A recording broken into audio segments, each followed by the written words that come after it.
here we go. Hello and welcome to the International Soccer Preview by Soccer Files Canada. I'm Kevin.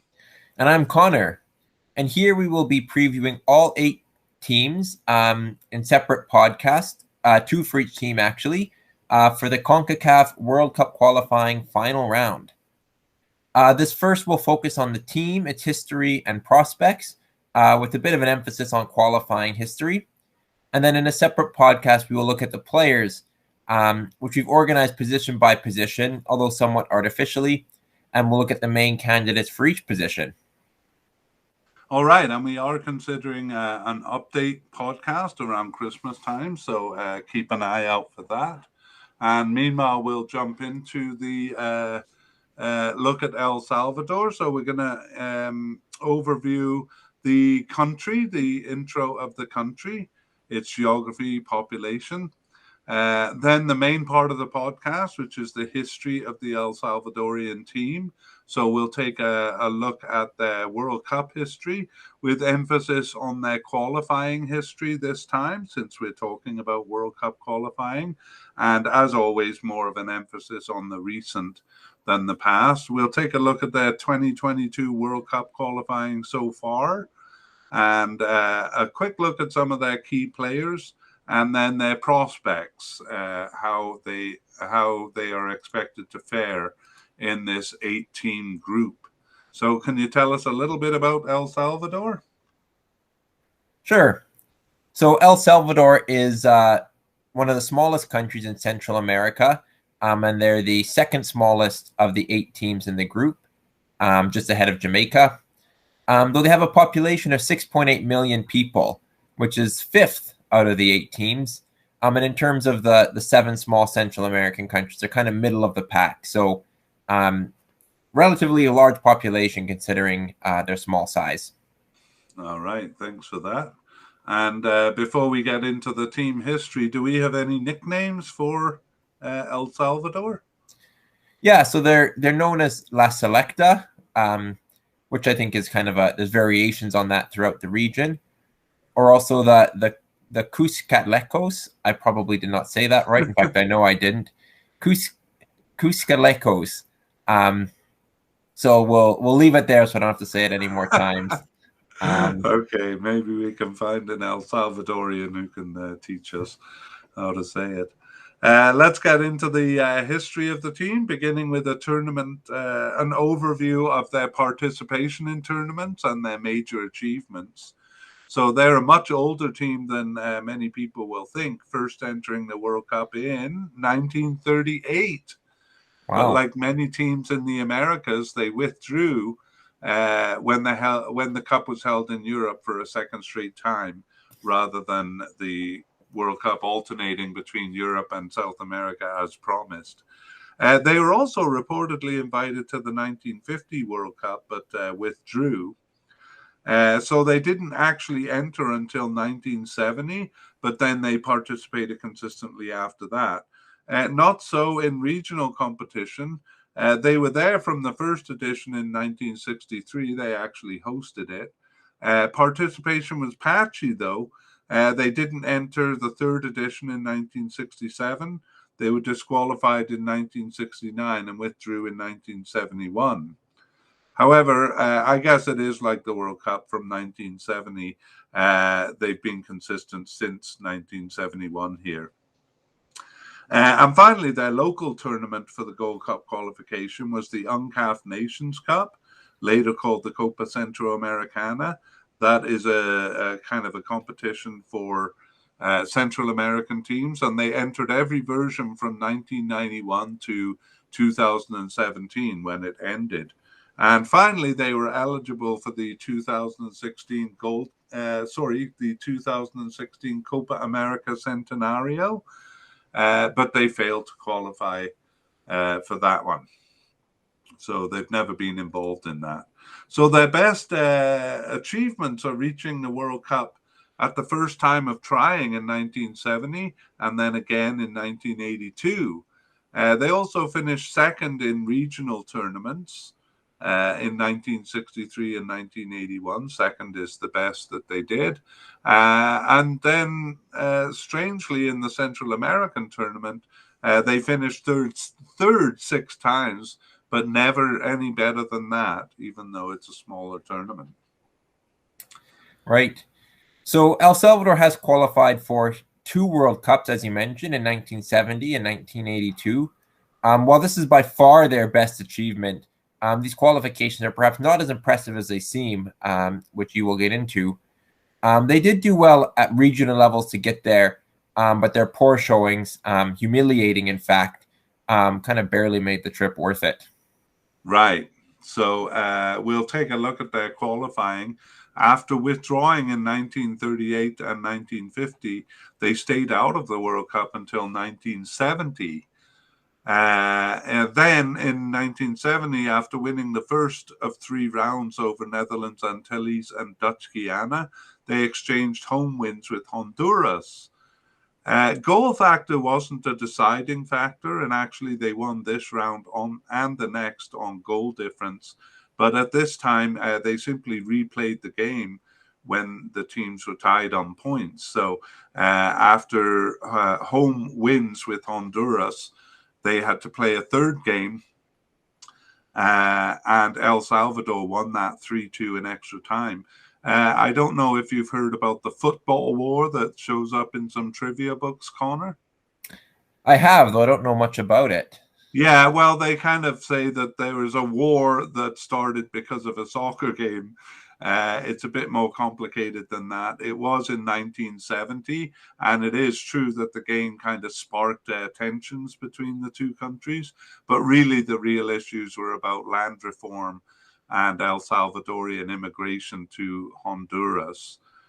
So the war just kind of sparked those tensions. Oh, sorry, the game sparked those tensions. Anyway, El Salvador continued on to the final round 3 of 3, where they faced Haiti. And it was kind of similar to the second round, where they each exchanged a win. This time they each won away. And again, they would have won on goal difference, but it went to a playoff game. That also went to extra time. So after this long and arduous journey in their first qualification, El Salvador won to qualify for the 1970 World Cup. 1974 was a poor follow-up, though.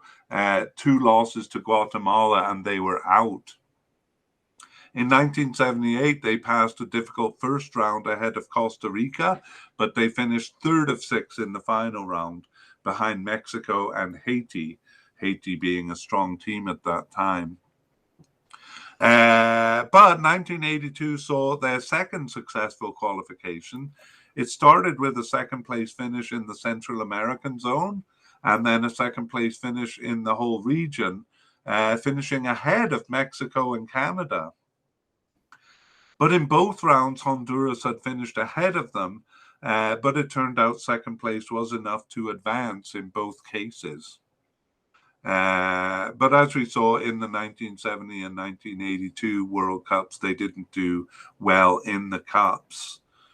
So Honduras again edged them out in round 2 of 3 in 1986, which prevented them from reaching the final round.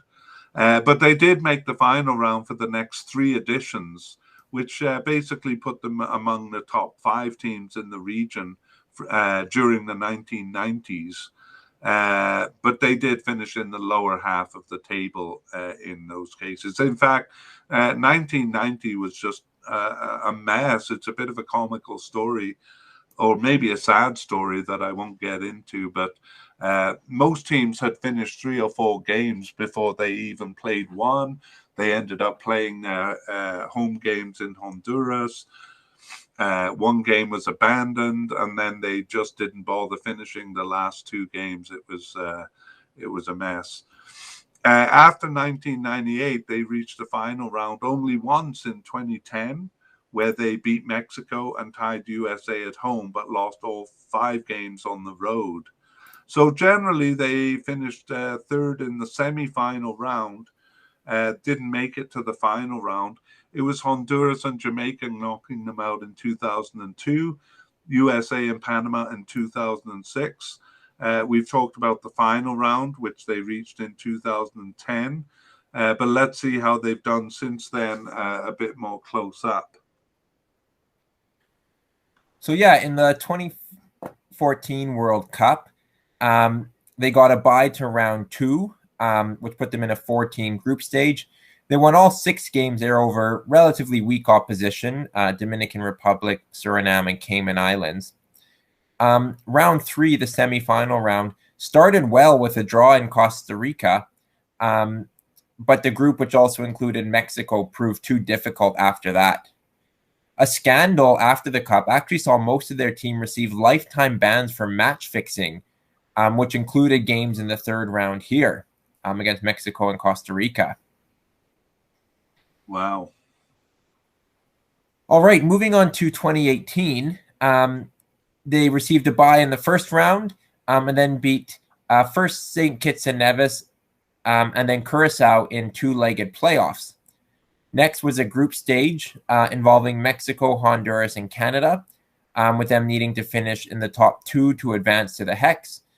However, the bans handed out over the match-fixing scandal in 2014, which included many of their most senior players, perhaps took their toll here since El Salvador proved very weak, managing only home draws with Canada and Honduras, and finishing bottom of a group, which Mexico dominated. Yeah, to be honest, I had thought that they hadn't changed that much because of the ban. And maybe in the big picture, that's right. But definitely it seemed to affect them here, although that's a pretty tough group. Absolutely, yeah. And 3 teams that they'll meet again here. Yeah, that's right. Okay, well, that brings us to the end of World Cup. Well, not really, because we're going to look at the 2022 campaign, but brings us to the end of the history of their World Cup. And now we'll turn our attention to the Regional Cup. In the Regional Cup, they actually fared pretty well early on. They finished 2nd and 4th in the first 2, that's 1963 and 1965. And they had a good run around 1980, coming 3rd in 1977 and then 2nd in 1981. They did pretty poorly after that, with a particularly chaotic tournament in 1989. I described that above because it's the same competition. The 1989 CONCACAF Championship was also the qualifier for the 1990 World Cup. And so that was a bit of a mess. That poor performance continued into the early years of the Gold Cup, which started in 1991, either not qualifying or reaching the cup but losing at the group stage. They earned only a single win over Trinidad and Tobago until 2002.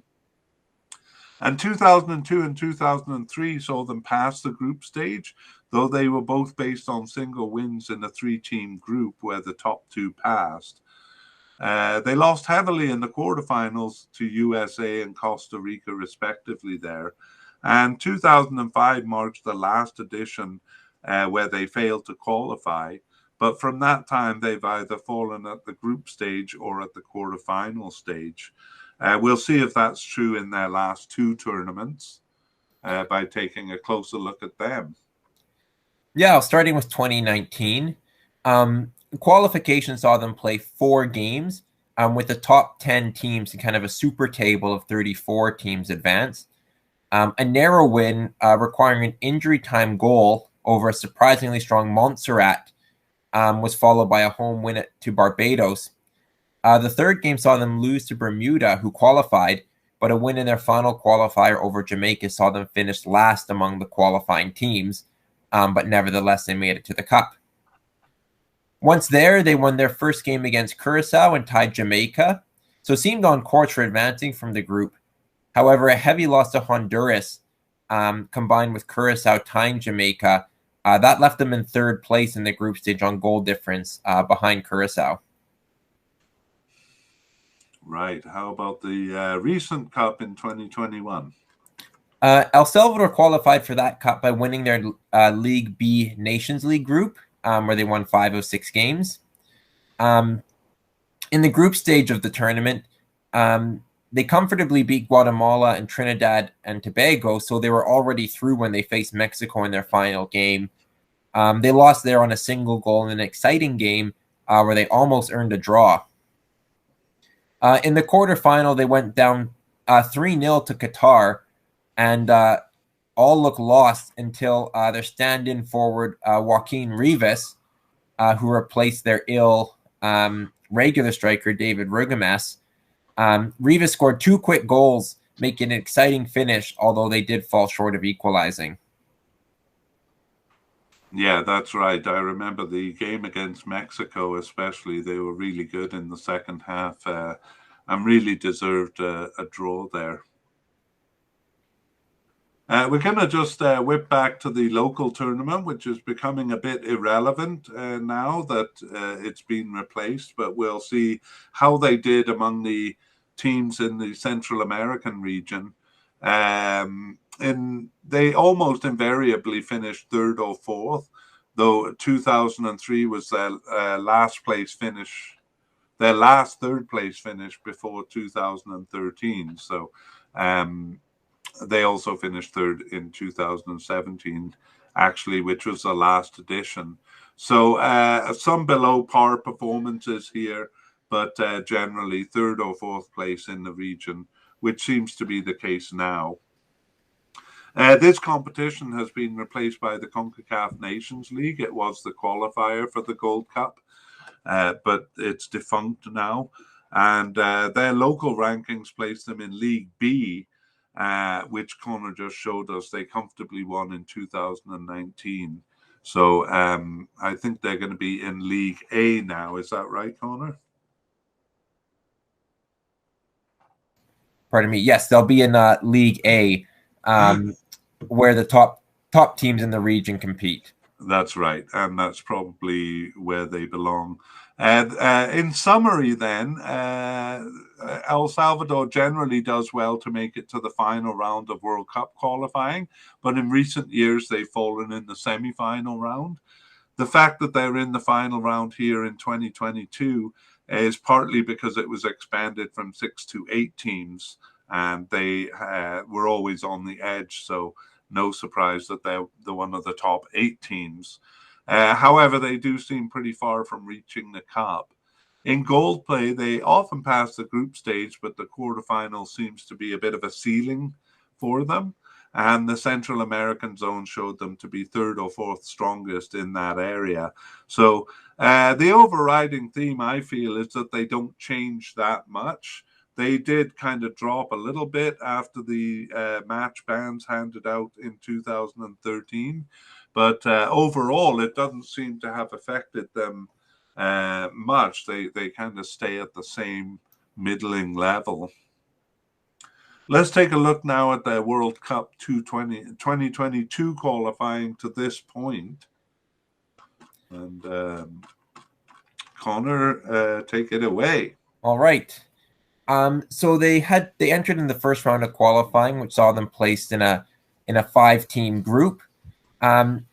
Once again, Montserrat, who we mentioned earlier, they again provided some trouble for El Salvador, tying them 1-1 and scoring a late equalizer. But that was the only blemish on their record. El Salvador won their other 3 games to finish top of the group and to advance to the next round. There they had a home-and-home against St. Kitts and Nevis, who were kind of surprise winners of their group, but El Salvador won easily 6-0 on aggregate.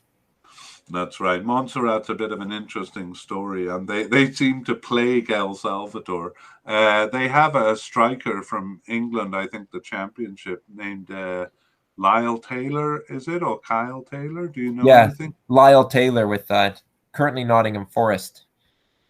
Yeah, so he's actually brought them up from being a very weak team to being kind of on the edge of qualifying. It'll be interesting to see how they do. But let's look at the final round schedule for El Salvador. And does anything jump out to you there in the order of games here? Yeah, what jumps out is that they play their first 7 games, which is their first half of games. 5 of them are at home, which means they're on the road for 5 of their last 7 games. So that potentially gives them an opportunity to start well, but it does create a very difficult finish, including their final game away to Mexico. So they won't want to be relying on having to get points from that final game. Yeah, I don't have much to add to that other than to say, their position on the table might be a bit inflated in the early going, which will cause Canada some anxiety. But they do really have kind of a tough finish there. Yep. Okay, well, let's take a look at some of the key players. We are going to do a separate podcast on players, and here we're kind of rotating the discussion around scorers over the last few tournaments. And what do you say, Connor? Yeah, well, David Rugemas, he scored 8 goals in qualification so far, including a hat trick against the U.S. Virgin Islands. So he seems their main goal threat, but he did not participate in the 2021 Gold Cup. He fell ill, possibly to COVID, but it's not clear. So he didn't participate there. Instead, Joaquin Rivas, who's actually a midfielder, kind of stepped forward into that center forward position and played well, scoring 3 goals. A couple other big names weren't in the 2021 Gold Cup. Nelson Bonilla, as well as Rodolfo Zelaya. So those are players that, if they're still in the team, they may come back and would help them out. Yeah, I'm not really sure if they still are on the team. I really liked Zelaya in, I think it was the 2013 or 15 Gold Cup. Was a very exciting player. And he did participate in qualifying. That would have been the CONCACAF Nations League. The CONCACAF Nations League got 2 goals there. But the fact that they weren't on the Gold Cup squad makes me wonder if they're retired or kind of off the team. All right. Should we move on to prospects? All right. Let us take a look at the rankings here. How are they standing in the world and in the CONCACAF rankings, Connor? In the FIFA rankings, they're 64th. According to the ELO rankings, they're 74th, so a bit lower.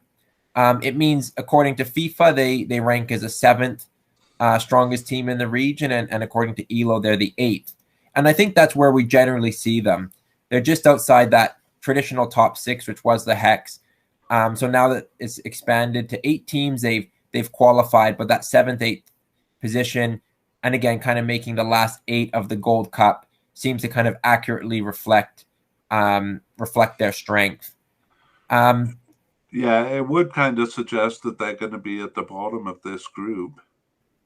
Yeah, we'll discuss that a little bit more, but certainly the rankings do have them as a 7th or 8th, so that's probably where we'd expect them to finish. They have risen a little bit over the past 5 years. They were as low as 137th in FIFA and 111th in ELO just 5 years ago in December 2016. But they're back up into kind of the 60s, 70s, which is kind of where they've been in their good periods throughout history. Yeah, and that's why I suggest that they haven't, changed that much over the years. Always around that 7th or 8th place. Are we ready to move on to the head-to-head? Take it away. Okay. Well, we'll see how they compare with other teams in this final round. Starting with Canada, they have 3 wins, 4 draws, and 8 losses to Canada. So Canada has the upper hand definitely there. They tied in 2015 Gold Cup group stage, and in 2018 World Cup qualifying, they tied in El Salvador, but Canada won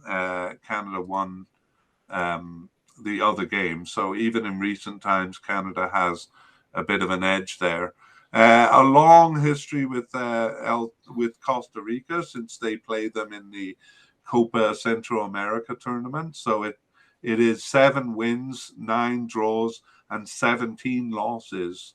And in recent times, Costa Rica bested them in 2014 World Cup qualifying, but they tied in the 2015 Gold Cup group stage and in the last Copa Central America there, they tied. So could be close there. During with Honduras, they have 8 wins, 7 draws, and 19 losses. Honduras tends to get the better of them, although El Salvador was dominant in the early years from 1963 to 81. But in recent years, Honduras bested them in 2018 World Cup qualifying. They tied in El Salvador, but El Salvador lost in Honduras. And then Connor mentioned that big loss in the 2019 Copa America, where Honduras beat them 4-0 in a commanding win. You mentioned their period of strength from 1963 to 81. That's where 5 of their 8 wins have come from. Since 1981, El Salvador's recorded just 3 wins in Honduras, and they've played a lot of games in that time because they do regularly meet in UNCAF. More than 20 games. Great, thanks for pointing that out. And okay, so moving on to Jamaica, it's also a losing record with Jamaica. So 3 wins, 4 draws, and 6 losses. And recently they lost to them in the 2015 Gold Cup group stage. But then in 2017, 2019, they tied them. Those are in the Gold Cup group stages. So maybe they can get something out of Jamaica. As expected with Mexico, a kind of an odd little fact here is that they have never tied Mexico. So it's going to go one way or the other, I suppose. They have 3 wins, 0 draws, and 15 losses to Mexico. And they've lost in every recent meeting, 2017, both legs of the 2018 World Cup qualifying and in the recent Gold Cup group stage, although that was a close game. Yeah, 8 losses on the bounce to Mexico, so they have some work to kind of overturn that record. Yeah, well, as I say, they kind of deserved a little more from the recent game. Over Panama, they have a winning record, but they haven't played them in quite a while. They have 6 wins, 3 draws, and 3 losses. But the last time they met was in 2011 in the Gold Cup quarterfinal. So that was a 1-1 loss because they lost 5-3 on penalties there.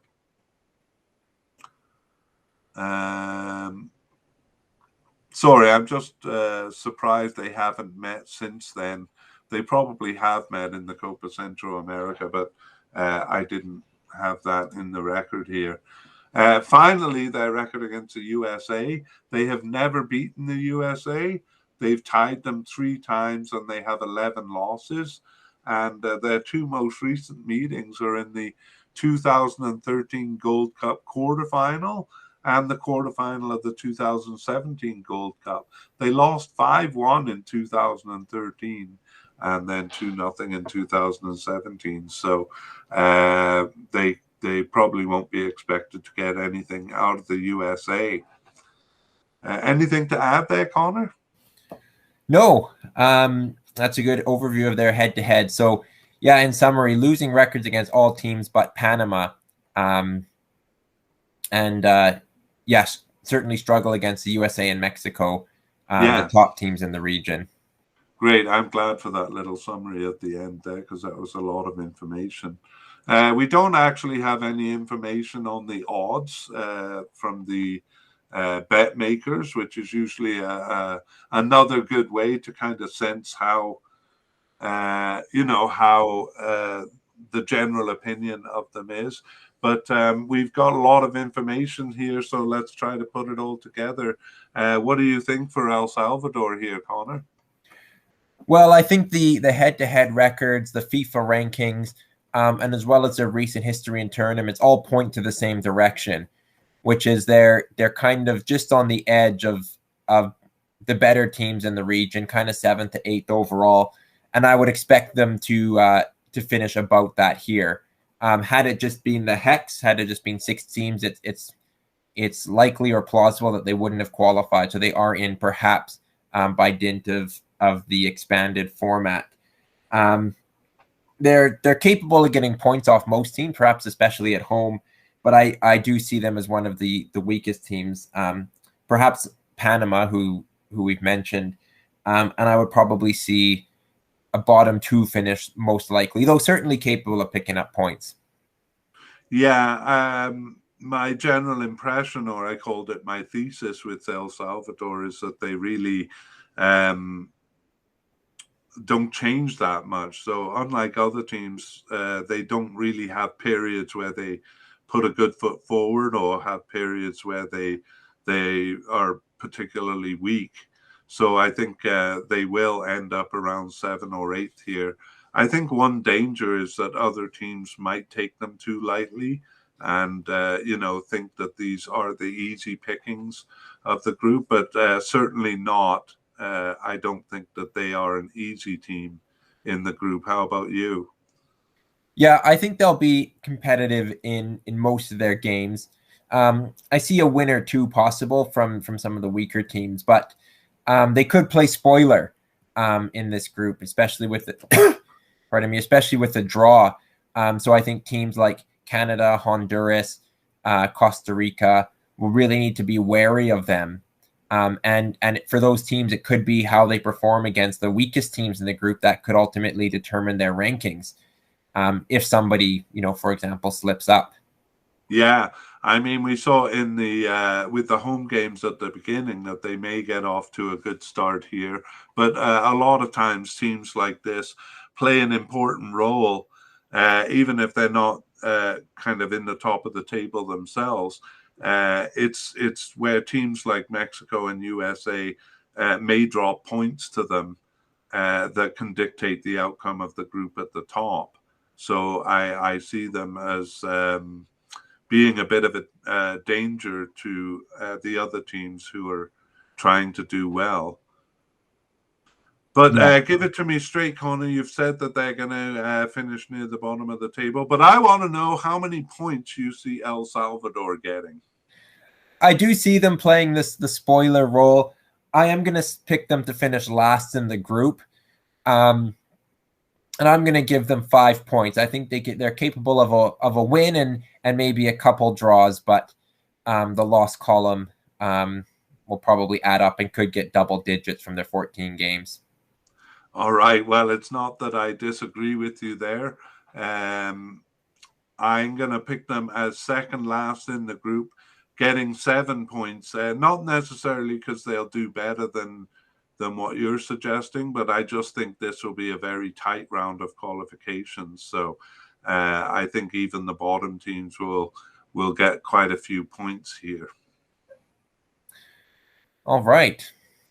Okay, well, that brings us to the end of our look at El Salvador.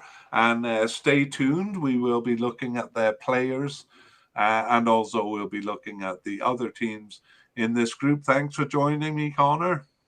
Yes, I'll see you next time. You betcha. Bye-bye.